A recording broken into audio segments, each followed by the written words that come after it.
আসসালামু আলাইকুম রহমতুল্লাহ বারাকাতুহু। সবাই কেমন আছেন?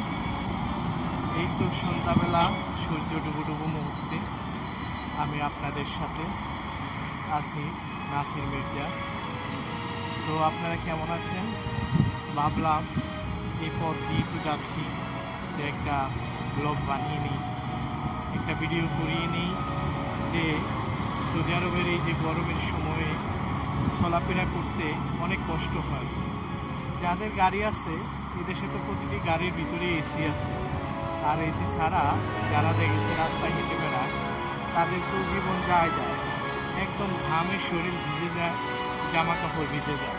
তারপরও যারা প্রবাসী তারা মেহনত করেন, কষ্ট করেন, এই গরমের ভিতরেও আপনার কাজের সন্ধানে এদিক ওদিক ছুটোছুটি করেন, শুধু দেশের ভালোবাসা